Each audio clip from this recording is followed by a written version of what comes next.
ಮಂಗಳೂರು ನಮ್ಮ ದೇಶದಲ್ಲಿಯೇ ಕ್ರೈಸ್ತ ಬಾಂಧವರ ಪ್ರಮುಖ ಕೇಂದ್ರ. ಮಂಗಳೂರು ಧರ್ಮ ಪ್ರಾಂತದಲ್ಲಿ ಕನಿಷ್ಠ 3,75,000 ಮಂದಿ ಕ್ಯಾಥಲಿಕ್ ಬಾಂಧವರು ಇಲ್ಲಿ ನೆಲೆಸಿದ್ದಾರೆ. ನಮ್ಮ ರಾಜ್ಯದ ಪ್ರಪ್ರಥಮ ಚರ್ಚ್ ಸ್ಥಾಪನೆಯಾದದ್ದು ಮಂಗಳೂರಿನ ರೊಸಾರಿಯೋ ಚರ್ಚ್. ಬಾಸೆಲ್ ಮಿಷನ್ ಅವರ ಕೊಡುಗೆ ಅಂದರೆ ಮಂಗಳೂರಿಗೆ ಅವರು ಮೊದಲಾಗಿ ಮುದ್ರಣ ತಂತ್ರಜ್ಞಾನವನ್ನು ತಂದು ಮಂಗಳೂರಿನಲ್ಲಿ ನಮ್ಮ ಕರ್ನಾಟಕದ ಮೊದಲ ಕನ್ನಡ ಪತ್ರಿಕೆ ಮಂಗಳೂರ ಸಮಾಚಾರ 1843 ಜುಲೈ 1 ಇಲ್ಲಿ ಮುದ್ರಣಗೊಂಡಿತು. ಕ್ರಿಸ್ಮಸ್ ಹಬ್ಬ ಬಂತು ಅಂದರೆ ಅದು ಕೇಕ್, ಕುಶ್ವಾರ್ ಮುಂತಾದ ಸಿಹಿ ತಿಂಡಿಗಳ ವಿನಿಮಯ.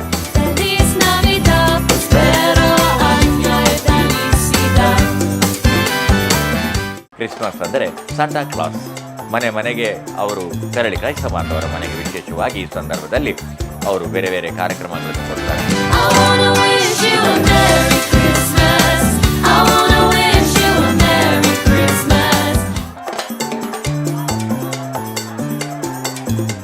ಆತ್ಮೀಯ ವೀಕ್ಷಕ ಬಾಂಧವರಿಗೆಲ್ಲ ದರ್ಪಣ ಸಾಪ್ತಾಹಿಕ ಕಾರ್ಯಕ್ರಮಕ್ಕೆ V4 ಬಳಗದಿಂದ ಸ್ವಾಗತ.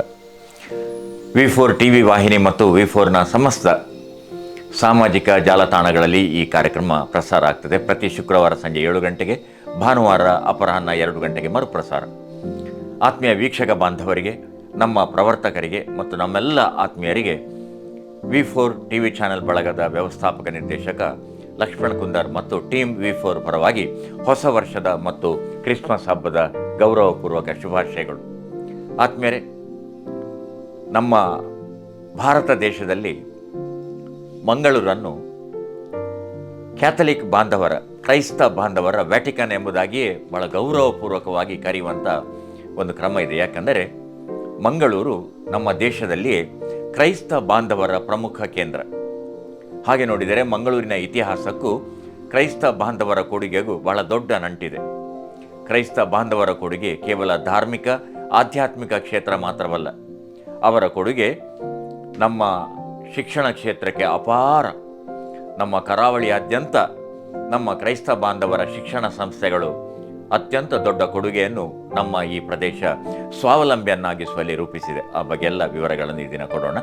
ಅಂತೆಯೇ ಇಲ್ಲಿರುವಂತಹ ಚರ್ಚ್ಗಳು ಮತ್ತು ಇಲ್ಲಿರುವಂತಹ ಎಲ್ಲ ಕ್ರೈಸ್ತ ಡಯಸಿಸ್ಗೆ ಸಂಬಂಧಪಟ್ಟ ಎಲ್ಲ ಸಂಸ್ಥೆಗಳು, ಅಂತೆಯೇ ಬಾಸೆಲ್ ಮಿಷನ್ ಸಂಬಂಧಿತ ಚಟುವಟಿಕೆಗಳ ಬಗ್ಗೆ ಈ ದಿನ ತಮಗೆ ಮಾಹಿತಿಯನ್ನು ಕೊಡೋರಿದ್ದೇವೆ.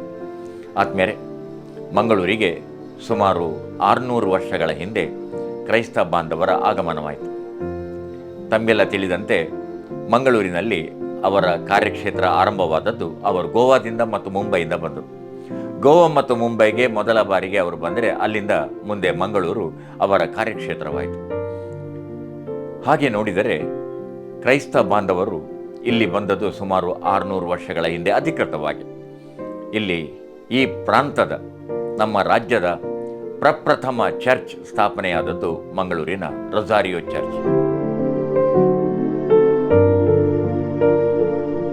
ರೊಸಾರಿಯೋ ಚರ್ಚಿನಲ್ಲಿ ಬಿಷಪ್ ಸ್ವಾಮಿಯವರು ಪ್ರಾರ್ಥನೆ ಮಾಡುವುದರಿಂದ ಅದು ಈಗ ಕ್ಯಾಥಿಡ್ರಲ್. ನಾವು ಮಂಗಳೂರಿನ ಈ ಬಹಳ ಪರಮ ಪವಿತ್ರವಾದಂಥ ರೊಸಾರಿಯೋ ಕ್ಯಾಥಿಡ್ರಲ್ ಕಡೆಗೆ ಒಂದು ಸುತ್ತು ಬರೋಣ.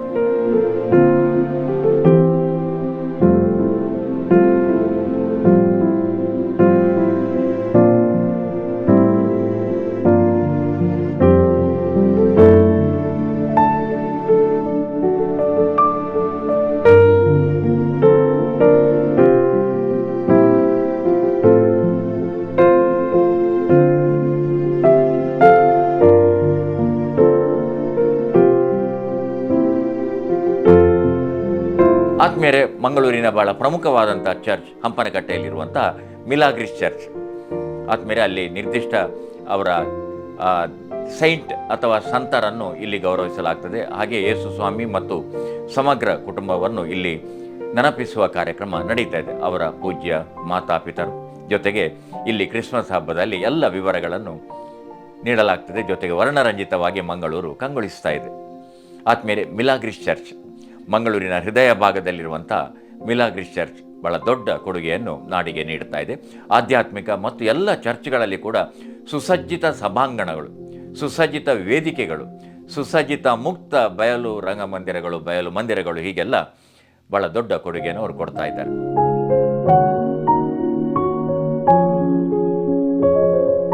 ನಾವು ರೋಸ್ವಾರಿಯಾದಿಂದ ನಾವು ಮಿಲಾಗ್ರಿಸ್ಗೆ ಬಂದೆವು. ಮಿಲಾಗ್ರಿಸ್ ಚರ್ಚಿಗೆ ಒಂದು ಸುತ್ತು ಬರೋಣ.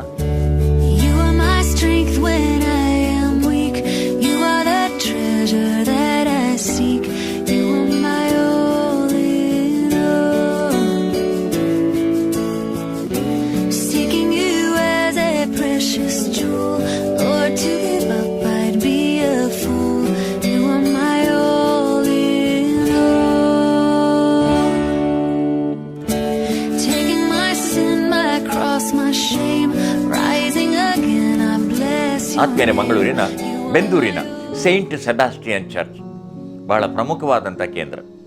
ಮಂಗಳೂರಿನಲ್ಲಿ ಬೆಂದೂರಿನಲ್ಲಿರುವ ಸೈಂಟ್ ಸೆಬಾಸ್ಟಿಯನ್, ಈ ಮಂಗಳೂರಿನ ಕೆಲವು ಹೆಸರಿಗೂ ಕ್ರೈಸ್ತ ಬಾಂಧವರಿಗೂ ನೇರವಾದ ನಂಟಿದೆ. ಅದು ಬೆಂದೂರು ಇರ್ಬೋದು, ಅಥವಾ ನಾವು ಕುಲಶೇಖರಕ್ಕೆ ಬಂದಾಗ ಅಲ್ಲಿಯ ಹೆಸರನ್ನು ಅವರು ಹೇಳುವಂಥ ಉಚ್ಚಾರ, ವಾಮಂಜೂರಿಗೆ ಬಂದರೆ ಅಲ್ಲಿ ಅವರು ಹೇಳುವಂಥ ಉಚ್ಚಾರಗಳೆಲ್ಲ ಈ ಸಂಬಂಧಿತವಾಗಿರ್ತದೆ. ಆದ್ಮೇಲೆ ನಮ್ಮ ಸೈಂಟ್ ಸೆಬಾಸ್ಟಿಯನ್ ಚರ್ಚ್ ಬೆಂದೂರು, ಇಲ್ಲಿಯ ಸಭಾಂಗಣ ಮತ್ತು ಇಲ್ಲಿಯ ಚರ್ಚ್ ಇದು ಬಹಳ ಪ್ರಸಿದ್ಧವಾದದ್ದು.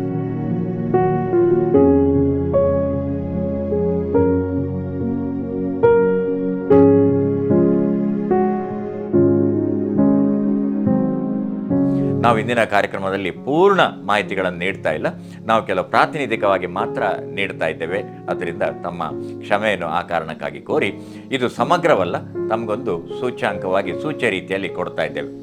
ಆನಂತರ ನಾವೀಗ ಬರ್ತಾ ಇದ್ದೇವೆ ಮಂಗಳೂರಿನ ಅಲೋಸಿಯಸ್ ಚಾಪೆಲ್ಗೆ. ಸೈಂಟ್ ಅಲೋಸಿಯಸ್ ಚರ್ಚಿನ ಚಾಪೆಲ್ ಇದು ಜಗದ್ವಿಖ್ಯಾತ. ಇದನ್ನು ಇಟಲಿಯ ಬ್ರದರ್ ಮೋಶಿನಿ ಅವರು ರಚನೆ ಮಾಡಿದರು. ಬೈಬಲ್ನ ಕಥಾನಕಗಳು ಇಲ್ಲಿ ಅದ್ಭುತವಾದಂಥ ರೀತಿಯಲ್ಲಿ ಸೆರೆಗೊಂಡಿವೆ. ನಾವೀಗ ಆ ದೃಶ್ಯವನ್ನು ನೋಡ್ತಾ ಇದ್ದೇವೆ.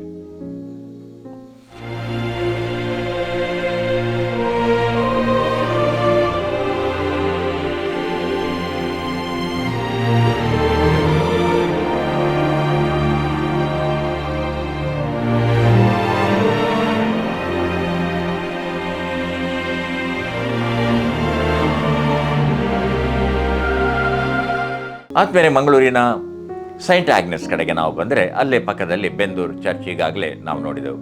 ಹಾಗೆ ಮುಂದೆ ಬಂದರೆ ಮಂಗಳೂರಿನ ವಿವಿಧೆಡೆ ಬೇರೆ ಬೇರೆ ರೀತಿಯಲ್ಲಿ ಚರ್ಚ್ಗಳಿವೆ. ಜೊತೆಗೆ ಮಂಗಳೂರು ಡಯೋಸಿಯನ್ ಅಂತ ನಾವು ಕರೀತೇವೆ. ಮಂಗಳೂರು ಡಯೋಸಿಸ್ ಈಗ ಉಡುಪಿ ಮೊದಲು ಒಂದೇ ಆಗಿತ್ತು, ಈಗ ಉಡುಪಿ ಡಯೋಸಿಸ್ ಪ್ರತ್ಯೇಕವಾಗಿದೆ.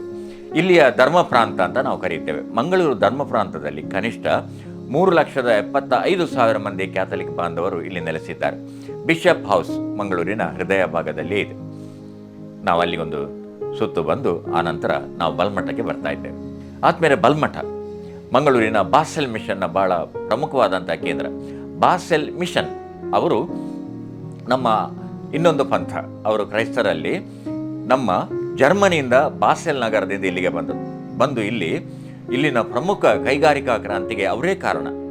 ನಾವು ಈಗ ಬಲ್ಮಠದ ಬಾಸೆಲ್ ಮಿಷನ್ ಹತ್ರ ನಾವಿದ್ದೇವೆ. ಅದು ಬಾಸೆಲ್ ಮಿಷನ್.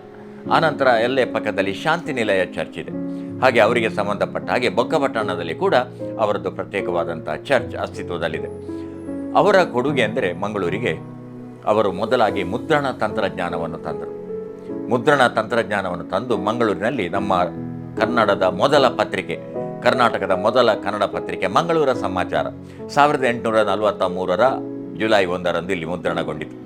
ಹಾಗೆ ಅನೇಕ ಪ್ರಥಮಗಳನ್ನು ಮುದ್ರಣ ತಂತ್ರಜ್ಞಾನ, ಅದರ ಜೊತೆಗೆ ಪೋರ್ಚುಗೀಸರಾಗಲೇ ತಂದಿದ್ದಂತಹ ಕ್ಯಾಶ್ಯೂ ಅಂದರೆ ಗೋಡಂಬಿ ಸಂಸ್ಕರಣೆ, ಆನಂತರ ಎರಡೂ ಕಡೆಯವರು ಬಾಸೆಲ್ ಮಿಷನ್ನ ಹಂಚಿನ ಕಾರ್ಖಾನೆ ಬಹಳ ಪ್ರಮುಖವಾದದ್ದು. ನೀವು ಯಾವ ಮನೆ ಹಂಚಿನ ಮನೆ ನೋಡಿದರೆ ಮೇಲೆ ಅಲ್ಲಿ ಬಾಸೆಲ್ ಮಿಷನ್ನ ಒಂದು ಅಚ್ಚು ಇದ್ದೇ ಇರ್ತದೆ. ಇಂಥ ಕಾರ್ಖಾನೆಗಳ ಮೂಲಕ ಈ ಪ್ರದೇಶವನ್ನು ಅವರು ಸ್ವಾವಲಂಬಿಗಳನ್ನಾಗಿಸಿದರು.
ಕ್ರಿಸ್ಮಸ್ ಹಬ್ಬ ಬಂತು ಅಂದರೆ ಅದು ಕೇಕ್, ಕುಶ್ವಾರ್ ಮುಂತಾದ ಸಿಹಿ ತಿಂಡಿಗಳ ವಿನಿಮಯ. ಮಂಗಳೂರಿನ ಬಹುತೇಕ ಬೇಕರಿಗಳು, ಬಹುತೇಕ ಹೋಟೆಲ್ಗಳ ಮಳಿಗೆಗಳೆಲ್ಲ ಈಗ ಕೇಕ್ ಪ್ರದರ್ಶನ ಮಾರಾಟಕ್ಕೆ ಸಿದ್ಧವಾಗಿವೆ. ಬಗೆ ಬಗೆಯ ಕೇಕ್ಗಳು, ವೈವಿಧ್ಯಮಯ ಸಕಾಲಿಕ ಶೈಲಿಯ ಕೇಕ್ಗಳನ್ನು ಕೂಡ ಇಲ್ಲಿ ಕ್ರಿಸ್ಮಸ್ ಸಂದರ್ಭದಲ್ಲಿ ಪ್ರದರ್ಶನ ಮಾರಾಟ ಮಾಡ್ತಾ ಇದೆ.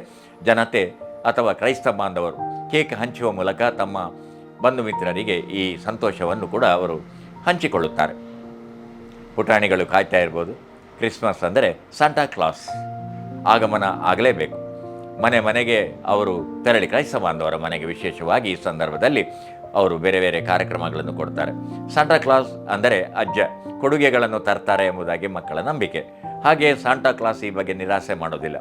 ಮಂಗಳೂರಿನಲ್ಲಿ ಸಾಂಟಾ ಕ್ಲಾಸ್ ಮತ್ತು ಒಟ್ಟು ಸಾಂಟಾ ಕ್ಲಾಸ್ನ ವೈಶಿಷ್ಟ್ಯ ಈಗ ತಮಗಾಗಿ.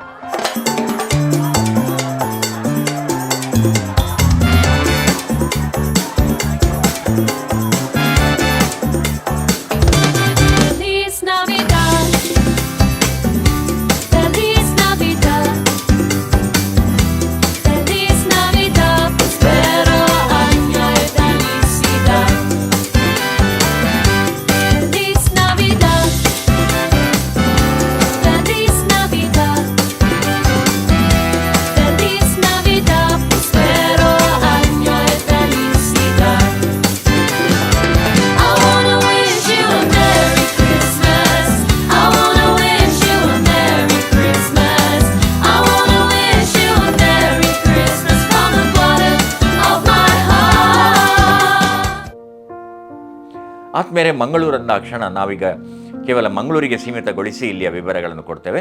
ಮಂಗಳೂರಿನ ಸೈಂಟ್ ಅಲೋಷಿಯಸ್ ಕಾಲೇಜು, ಶತಮಾನಗಳ ಪರಂಪರೆ. ಈ ಕಾಲೇಜು ಸಹಸ್ರಾರು ಮಂದಿಯ ವಿದ್ಯಾರ್ಥಿಗಳ ಭವಿಷ್ಯವನ್ನು ರೂಪಿಸಿದೆ.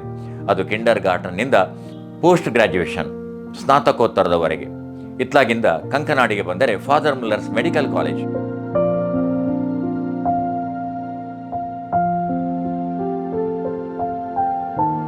ಅದೇ ರೀತಿ ವಾಮಂಜೂರಿನಲ್ಲಿ ಇಂಜಿನಿಯರಿಂಗ್ ಕಾಲೇಜ್. ಹೀಗೆ ಬಗೆ ಬಗೆಯ ಶಿಕ್ಷಣವನ್ನು ನೀಡ್ತಾ ಇದ್ದಾರೆ. ನಾವೆಲ್ಲ ತಿಳಿದಂತೆ ಮಂಗಳೂರಿನ ಫಾದರ್ ಮುಲ್ಲರ್ಸ್ ಮೆಡಿಕಲ್ ಕಾಲೇಜ್ ಮತ್ತು ಆಸ್ಪತ್ರೆ, ಇದನ್ನು ಫಾದರ್ ಮುಲ್ಲರ್ ಅವರು ಸ್ಥಾಪನೆ ಮಾಡಿದರು. ಅವರು 2 ಶತಮಾನಗಳ ಹಿಂದೆ ಹೋಮಿಯೋಪತಿ ಔಷಧಿಯನ್ನು ನೀಡುವ ಮೂಲಕ ಮತ್ತು ಆಗಿನ ಕಾಲದ ರೋಗಿಗಳನ್ನು ಸ್ವತಃ ಉಪಚರಿಸುವ ಮೂಲಕ ಅವರು ಆರಂಭ ಮಾಡಿದರು. ನಾವಿಲ್ಲಿ ಈಗ ಒಂದು ಸುತ್ತು ಬರ್ತೇವೆ. ಕಾಲೇಜ್ ಇದೆ, ಹಾಗೆ ಭವ್ಯವಾದ ಆಧುನಿಕ ಸಭಾಂಗಣ ಕೂಡ ಇಲ್ಲಿದೆ.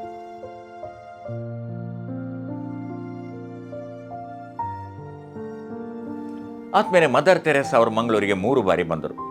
ಅವರು ಕೊನೆಯ ಬಾರಿ ಭೇಟಿ ನೀಡಿದ್ದು 1985ರಂದು. ಅವರು ಭೇಟಿ ನೀಡಿದ ಸಂದರ್ಭದಲ್ಲಿ ಸೈಂಟ್ ಆಗ್ನೆಸ್ ಕಾಲೇಜಿಗೆ ಹೋದರು. ಸಂದೇಶ ಪ್ರತಿಷ್ಠಾನದ ಕಾರ್ಯಕ್ರಮದಲ್ಲಿ ಭಾಗವಹಿಸಿದರು. ಅವರ ಚರ್ಚಿನ ಕಾರ್ಯಕ್ರಮದಲ್ಲಿ ಭಾಗವಹಿಸಿದರು. ಜೊತೆಗೆ ಅವರು ಮಂಗಳೂರಿನಲ್ಲಿ ಸ್ವಾತಂತ್ರ್ಯ ದಿನಾಚರಣೆಯೆಂದು ಕೂಡ ಬಂದು ಧ್ವಜವಂದನೆಯನ್ನು ಕೂಡ ಮಾಡಿದ ಗೌರವ ಅವರಿಗೆ ಸತ್ತದೆ. ಮಂಗಳೂರಲ್ಲೇ ಬಹಳ ಪ್ರೀತಿ ಮದರ್ ತೆರೇಸಾ ಅವರಿಗೆ. ಆದ್ಮೇಲೆ ಮಂಗಳೂರಿಗೆ ಇನ್ನೊಂದು ವಿಶೇಷ ಇದೆ. ಪೋಪ್ ದ್ವಿತೀಯ ಜಾನ್ ಪಾಲ್ ಅವರು ಮಂಗಳೂರಿಗೆ ಭೇಟಿ ನೀಡಿದರು. ಬಜಪೆ ಸಮೀಪ ಲಕ್ಷಾಂತರ ಮಂದಿ, ಶಿಸ್ತಿನ ಜನಸಾಗರ ಅವರಲ್ಲಿ ಆಶೀರ್ವಚನವನ್ನು ನೀಡಿದರು. ಅಂದರೆ ಈ ಮಂಗಳೂರಿಗೆ ಮತ್ತು ಕ್ರೈಸ್ತ ಬಾಂಧವರಿಗೆ ಇರುವಂತಹ ನಿಕಟ ಸಂಬಂಧಕ್ಕೆ ಇದೆಲ್ಲ ಸಾಕ್ಷಿ. ಆನಂತರ ಮಂಗಳೂರಿನ ನೆಹರು ಮೈದಾನ ಹತ್ರ ಒಂದು ಚರ್ಚ್ ಇದೆ. ಆ ಚರ್ಚ್ ಆಂಗ್ಲಿಕನ್ ಚರ್ಚ್ ಅಂತ ನಾವು ಕರಿತಾ. ಅಲ್ಲಿ ಆಂಗ್ಲ ಭಾಷೆಯಲ್ಲಿ ಪ್ರಾರ್ಥನೆ ನೆರವೇರ್ತದೆ. ಬ್ರಿಟಿಷರು ತಮ್ಮ ಅಧಿಕಾರಿಗಳಿಗಾಗಿ ಕಟ್ಟಿದ ಚರ್ಚ್ ಇದು. ನೆಹರು ಮೈದಾನಿನ ಪಕ್ಕದಲ್ಲಿ ಇದೆ. ನಾವು ಅಲ್ಲಿಂದ ಮುಂದೆ ಬಂದರೆ ಜಿಲ್ಲಾಧಿಕಾರಿಗಳ ಹಳೆಯ ಕಚೇರಿ, ಕೆಲವರು ಹಳೆಯ ಜಿಲ್ಲಾಧಿಕಾರಿ ಕಚೇರಿ ಅಂತಾರೆ, ಅಲ್ಲ, ಜಿಲ್ಲಾಧಿಕಾರಿಗಳ ಹಳೆಯ ಕಚೇರಿ. ಆ ಕಾಲಕ್ಕೆ ಬ್ರಿಟಿಷರು ಬರುವ ಮೊದಲೇ ಅದನ್ನು ಪೋರ್ಚುಗೀಸರು ಸ್ಥಾಪನೆ ಮಾಡಿದರು. ಪೋರ್ಚುಗೀಸರು ತಮಗೆ ಗೊತ್ತಿದೆ 550 ವರ್ಷಗಳಿಂದ ಇಲ್ಲಿಗೆ ಆಗಮಿಸಿದರು. ಮೊದಲಾಗಿ ನಮ್ಮ ಕುಂದಾಪುರದ ಬಳಿಗೆ ವಾಸ್ಕೋ ಡ ಗಾಮ ಅವರು ಬಂದರು. ವಾಸ್ಕೋ ಡ ಗಾಮ ಪೋರ್ಚುಗೀಸಿನಲ್ಲಿ ಬಂದು ಅಲ್ಲಿಂದ ಅವರು ಆಗಿನ ತೋನ್ಸೆಪಾರ್ ದ್ವೀಪ ಅಂತ ಇದೆ. ಆ ತೋನ್ಸೆಪಾರ್ ದ್ವೀಪಕ್ಕೆ ಅವರು ತಮ್ಮ ಬೃಹತ್ ದೋಣಿಯಲ್ಲಿ ಬಂದು ಅಲ್ಲಿ ನೋಡ್ತಾರೆ. ಸೌಂದರ್ಯವನ್ನು ನೋಡಿ ಅವರಿಗೆ ತಮ್ಮ ಕುಲದೇವರ ನೆನಪಾಯಿತು. ಓ ಸೈಂಟ್ ಮೇರೀಸ್ ಎಂಬುದಾಗಿ ಉಚ್ಚಾರ ಮಾಡ್ತಾರೆ. ಅದು ಬಾಯಿಂದ ಬಾಯಿಗೆ, ಕಿವಿಯಿಂದ ಕಿವಿಗೆ ಹರಡಿ ಈಗ ಅದಕ್ಕೆ ಸೈಂಟ್ ಮೇರೀಸ್ ಐಲ್ಯಾಂಡ್ ಎಂಬುದಾಗಿ ಅದಕ್ಕೆ ಹೆಸರು. ಇದು ಶತಮಾನಗಳ ಹಿಂದಿನ ಶಿಲಾರಚನೆಯ ಅದ್ಭುತವಾದಂಥ ಪ್ರದೇಶ ತೋನ್ಸೆಪಾರ್, ಈಗ ಸೈಂಟ್ ಮೇರೀಸ್ ಐಲ್ಯಾಂಡ್. ಪೋರ್ಚುಗೀಸರಿಗೂ ಅವರಿಗೆ ನೇರ ಸಂಬಂಧ ಇದೆ. ಅಲ್ಲಿಂದ ಮಂಗಳೂರಿಗೆ ಬಂದಂಥ ಪೋರ್ಚುಗೀಸರು ಮುಂದೆ ಇಲ್ಲಿ ಈಗ ನಾನು ಹೇಳಿದಂತೆ ಜಿಲ್ಲಾಧಿಕಾರಿಗಳ ಹಳೆಯ ಕಟ್ಟಡ, ಅದನ್ನು ಕೋಟೆಯ ರೀತಿಯಲ್ಲಿ ರಚನೆ ಮಾಡಿದರು. ಸೈಂಟ್ ಸೆಬಾಸ್ಟಿಯನ್ ಫೋರ್ಟ್ ಎಂಬುದಾಗಿ ಅದಕ್ಕೆ ಹೆಸರು. ಸೈಂಟ್ ಸೆಬಾಸ್ಟಿಯನ್ ಫೋರ್ಟ್ ಎಂಬುದಾಗಿ ಅದಕ್ಕೆ ಹೆಸರು. ಅಲ್ಲಿ ನಾವೀಗ ಜಿಲ್ಲಾಧಿಕಾರಿಗಳ ಹಳೆಯ ಕಚೇರಿಯಲ್ಲಿ ಆಗಿನ ಕಾಲದ ವರ್ಣರಂಜಿತ ವಿನ್ಯಾಸಗಳನ್ನು ನಾವು ಗಮನಿಸ್ಬೋದು. ಹಾಗೆ ಹೊರಗಡೆ ಧ್ವಜಸ್ತಂಭ ಇದೆ. ಆ ಧ್ವಜಸ್ತಂಭದ ಹತ್ತಿರ ಕೆಳಗಡೆ 2ನೇ ಮಹಾಯುದ್ಧದಲ್ಲಿ ಮತ್ತು ಮೊದಲ ಮಹಾಯುದ್ಧದಲ್ಲಿ ಇಲ್ಲಿಂದ ಭಾಗವಹಿಸಿ ಹುತಾತ್ಮರಾದವರ ಸ್ಮರಣೆಯ ಪುಟ್ಟ ಫಲಕ ಕೂಡ ಇದೆ. ಅಲ್ಲಿಂದ ಮಂಗಳೂರಿನ ಹಳೆಯ ಬಂದರಿನ ಸುಂದರ ದೃಶ್ಯಾವಳಿಯನ್ನು ಕೂಡ ನೋಡಲಿಕ್ಕೆ ಸಾಧ್ಯ ಇದೆ. ಆದಮೇಲೆ ಮಂಗಳೂರಿನ ಸೈಂಟ್ ಆಗ್ನೆಸ್ ಕಾಲೇಜ್ ಶತಮಾನಗಳಿಂದ ಹೆಚ್ಚಿನ ಕಾಲದಲ್ಲಿ, ವಿಶೇಷವಾಗಿ ಆ ಸಂದರ್ಭದಲ್ಲಿ ಹುಡುಗಿಯರ, ಮಹಿಳೆಯರ ಸ್ವಾವಲಂಬನೆ, ಅವರ ಶಿಕ್ಷಣಕ್ಕಾಗಿ ಬಹುದೊಡ್ಡ ಕೊಡುಗೆ. ಇವತ್ತು ಬೃಹತ್ ವಿದ್ಯಾಲಯವಾಗಿ ಬೆಳೆದು ನಿಂತಿದೆ. ಮಂಗಳೂರಿನ ಅನೇಕ ಕ್ರೈಸ್ತ ಸಂಬಂಧಿತ, ಆಡಳಿತ ಸಂಬಂಧಿತ ಶಿಕ್ಷಣ ಸಂಸ್ಥೆಗಳು ಡೀಮ್ಡ್ ಟು ಬಿ ಎಂಬುದಾಗಿ, ಅಂದರೆ ಸ್ವಾಯತ್ತೆಯ ನೆಲೆಯಲ್ಲಿ ಕೂಡ ಕಾರ್ಯಾಚರಣೆಯನ್ನು ನಡೆಸ್ತಾ ಇದೆ. ಮಂಗಳೂರು ಅಂದಾಕ್ಷಣ ಕ್ರೈಸ್ತ ಪರಂಪರೆ, ಅವರ ಜೀವನ ಶೈಲಿ ಸದಾ ಶಾಂತಿಯುತವಾಗಿ, ಅವರು ನಮ್ಮ ಸಮಾಜದ ಜೊತೆಗೆ ಬೆರೆತು ಸಮಾಜದ ಅಭಿವೃದ್ಧಿಗೆ ಅವರು ನೀಡುತ್ತಿರುವಂಥ ಕಾಣಿಕೆ ಕೂಡ ಅಪೂರ್ವವಾದಂಥದ್ದು. ಮಂಗಳೂರಿನ ವಿವಿಧ ಚರ್ಚ್ಗಳ ನೋಟವನ್ನು ನಿಮಗೀಗ ನಾವು ಅರ್ಪಣೆ ಮಾಡ್ತೇವೆ.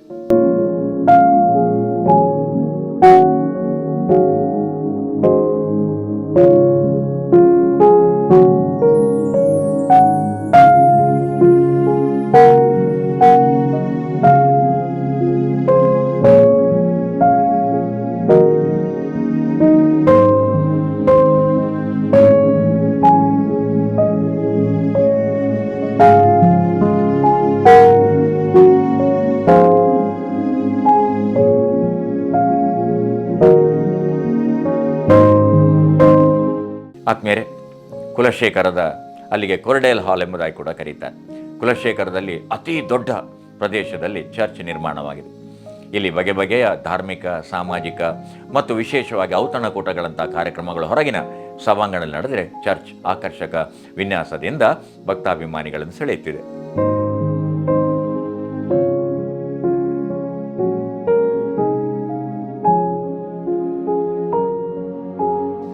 ಅಂತೆಯೇ ನಾವು ಬಿಕರ್ನಕಟ್ಟೆಗೆ ಬಂದರೆ ಬಾಲಯೇಸು ಮಂದಿರ, ಭಾರೀ ಸಂಖ್ಯೆಯಲ್ಲಿ ಇಲ್ಲಿ ಜನತೆ ಹರಕೆಗಳನ್ನು ಒಪ್ಪಿಸ್ತಾರೆ, ಹಾಗೆ ಪ್ರಾರ್ಥನೆಯನ್ನು ಸಲ್ಲಿಸ್ತಾರೆ. ವಿವಿಧ ಧರ್ಮೀಯರು ಕೂಡ ಭಾಗವಹಿಸುವುದು ಇಲ್ಲಿನ ವಿಶೇಷ. ಹಾಗೆ ಮಂಗಳೂರು ಎಷ್ಟು ತಿರುಗಿದರೂ ಅಲ್ಲಿ ನಮಗೆ ಚರ್ಚ್ಗಳು, ಆಮೇಲೆ ಕ್ರೈಸ್ತ ಶಿಕ್ಷಣ ಸಂಸ್ಥೆಗಳು ನಮಗೆ ಗೋಚರವಾಗುತ್ತಲೇ ಇರ್ತವೆ. ಇದು ಅವರು ನೀಡುತ್ತಿರುವಂಥ ಕಾಣಿಕೆ. ಹಾಗಾಗಿ ಕ್ರಿಸ್ಮಸ್ ಮತ್ತು ಹೊಸ ವರ್ಷದ ಈ ಸಂದರ್ಭದಲ್ಲಿ ನಾವು ಈ ವಿಶೇಷ ಕಾರ್ಯಕ್ರಮವನ್ನು ನಿಮಗಾಗಿ ಅರ್ಪಣೆ ಮಾಡ್ತಾ ಇದ್ದೇವೆ. ಆದಮೇಲೆ ಬಗೆ ಬಗೆಯ ವೈವಿಧ್ಯ, ಬಗೆ ಬಗೆಯ ವೈಶಿಷ್ಟ್ಯ, ಹಾಗಾಗಿಯೇ ಮಂಗಳೂರಿಗೆ ಈ ರೀತಿಯ ಒಂದು ಪ್ರಸಿದ್ಧಿ. ಕ್ರೈಸ್ತ ಬಾಂಧವರ ಕೊಡುಗೆ ಅತ್ಯಂತ ಮಹತ್ವಪೂರ್ಣವಾದದ್ದು. ಕ್ರೈಸ್ತ ಬಾಂಧವರು ನಮ್ಮ ಜೊತೆಗೆ ನೆಲೆಯಾಗಿ ಇಲ್ಲಿಯ ಅಭಿವೃದ್ಧಿಗೆ ನಿರ್ಣಾಯಕ ಪಾತ್ರವನ್ನು ವಹಿಸಿದ್ದಾರೆ. ಆದ್ದರಿಂದ ಕ್ರಿಸ್ಮಸ್ ಹಬ್ಬದಲ್ಲಿ ಕ್ರೈಸ್ತ ಬಾಂಧವರಿಗೆ ಮತ್ತು ನಮಗೆಲ್ಲ V4 ಬಳಗದಿಂದ ಶುಭಾಶಯಗಳು. ಅದೇ ರೀತಿ ಹೊಸ ವರ್ಷ ಸುಖ, ಶಾಂತಿ, ನೆಮ್ಮದಿ, ಸಮೃದ್ಧಿ ತರಲೆಂದು ಹಾರೈಸ್ತಾ ಮತ್ತೊಮ್ಮೆ ನಮಸ್ಕಾರ.